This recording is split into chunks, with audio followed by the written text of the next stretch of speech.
Well, it's my privilege today to speak with President of Advisors with Purpose, Lorne Jackson. Thanks for being on the show today, Lorne. Well, thank you for having me, Laurie. It's great to be with you. Okay, Lorne, do you remember the time I was in your office teaching leadership and an earthquake literally rumbled the whole room right under my feet as I was speaking? Yes, I've never forgotten your leadership skills are very powerful. Well, maybe today will be an earth-shattering interview. What do you know? Tell us a little bit of your faith story, Lorne, and why you're now leading Advisors with Purpose. Well, it's as a Christian businessman. First of all, I came to the Lord as a child and grew up in a Christian home. And then as a Christian businessman, I sold the business actually and left that in 2001. But I just knew that it wasn't God's plan for me to go and do nothing or to go golfing. I'm not that good a golfer, maybe that's why. But I just knew that I was to volunteer my time to do something else, but I didn't know what. Then I started the Canadian National Christian Foundation, and it just kind of grew from there until I now serve as president of Advisors with Purpose across Canada. Well, that's what I love about you, Lorne. When I first met you, I just saw a man who was living on purpose. And, golfing's great, but it's much more meaningful to live a life, an intentional life of purpose. What is the mission of Advisors with Purpose? Well, I would say our mission is helping Canadians make informed decisions about end-of-life choices that they have to make. And not very often do they think about those things, but we should. So we want to be the person or the organization to help people make those informed choices. Well, I know that you've helped me and my husband. I mean, we had a will, but we really didn't have intention or really a plan. But answer this question. I mean, I was surprised to understand that many people don't have a will. Why do we need a will? Yeah, I'm always shocked when I find out that somebody didn't have or doesn't have a will. Actually, we do have a will. Every province has some kind of rules for wills, and they differ by province, but I mean, they're pretty crazy in that if you're married, your spouse would get about half of your estate, but the other half would go to your kids. And that may not be what you wanted at the time, because maybe your kids are young or whatever and would not be able to manage that money. And then the other thing is, if you die without a will, there's a pretty good chance your estate may end up in legal battles, and while the family sits and waits to get access to money. I remember seeing this actually happen with a farmer who didn't have a will. Do you know that when a farmer didn't have a will, his widow couldn't even cash the checks from the income from the farm until the estate was settled, and that took years. Wow. So yeah, it would be important. Everybody should have a will. Well, that's a really good reminder. Like, having a will is really pre-planning to take care of people that we love in our life, right? What's the biggest mistakes that people make in wills? Well, as you can see, we're having some technical difficulties with Lorne's remote location, so we're just going to go to the phone to continue our interview. I would say, I always think of 5 major mistakes that people make. First one would be that they don't have a will. That's a big mistake. Another one would be choosing the wrong executor. Yeah. I sometimes meet people who have, they've got their children as executor, but their child lives in the U.S. or some other country. It's really important that your executor live in the same country you do. If you don't, there's a real risk of a lot of tax issues, legal issues, all kinds of problems can come out of that. And then you also need to make sure your executor is somebody who is able to handle detail and numbers, because they're going to be doing that, and also can relate well with others, can communicate well, because when they have to start communicating with their beneficiaries, it'd be important that they're able to communicate well.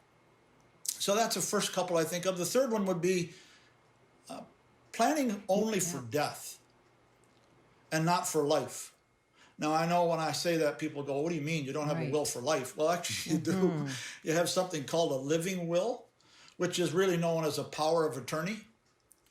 It would be important to have a power of attorney for things like what happens if I'm incapacitated, or I have a stroke, or I have some short period of time where I'm unable to make decisions, and I need somebody that is empowered to make those kind of decisions on my behalf. So planning for life, planning for a power of attorney would be another one. And I find lots of people have not done that. My number 4 would be ignoring beneficiary options. So what I mean by that is your will is only one way to transfer assets. What do you mean by that? Yeah. Your will is only one way to transfer assets at the end of life. There are other ways, like named beneficiaries. For example, in your RRSP, if you have one, or a RIF, and you have a spouse, you probably have your spouse as the beneficiary. Well, that's a named beneficiary. So that passes outside of your will. Your will doesn't have to deal with that. It goes directly to your spouse. It doesn't create any issues. It's quick. It's painless. That's a good way to have it. Another one would be life insurance. Life insurance beneficiary. If your life insurance policy says your estate is the beneficiary, not a good idea.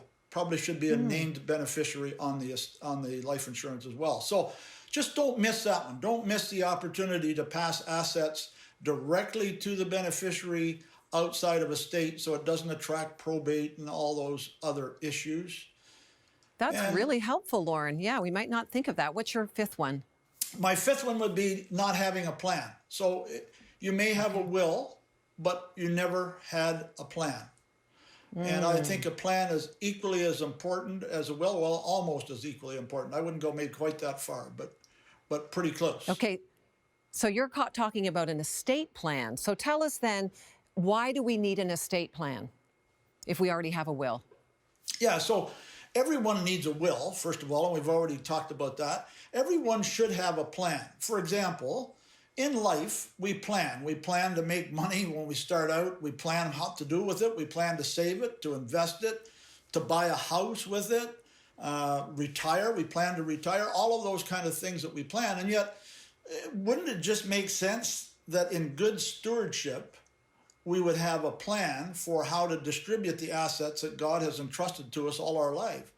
I just think that's just good stewardship. So, well, I think you're right. Yeah. So many think that an estate plan is only for the wealthy. I would totally disagree with that. I think an estate plan is important for anyone. Here's an interesting stat. In 2018, Forbes did a survey, and they found that 70% of wills failed to meet the objectives of those who left it in the will. Wow, that's amazing. 70%. So to me, that's a scary number, to think that only 30% of those out there actually received what they were supposed to receive. And I think a lot of that happens because we didn't have a plan. There was no thought given to the tax implications of an RRSP, no thought given to the tax implications in things like vacation property. For example, if a person may want to give to charity in their will, well, what would be the best asset to give to charity? You know what? I don't know, unless we did an estate plan for you, because differing assets are taxed differently in your estate, and therefore it would be really important to have a professional advisor look at those things and help you make those kind of decisions. Well, you know, you and the people at Advisors with Purpose helped my husband and I, and we helped come up, thought through charity, charitable givings, an estate plan, and I can't thank you enough for that. So our viewers who are watching, we're partnering with Advisors with Purpose, and we have an opportunity to give a free service for you to help you with your estate plan and giving. And you can connect with Lorne and his team at advisorswithpurpose.ca. Lorne, thank you so much for what you do and for what your team at Advisors with Purpose do. And we'll look forward to hearing more from you in the future. And we just look forward to our viewers taking advantage of your services in this ministry. Thank you, Lori. Great to be with you.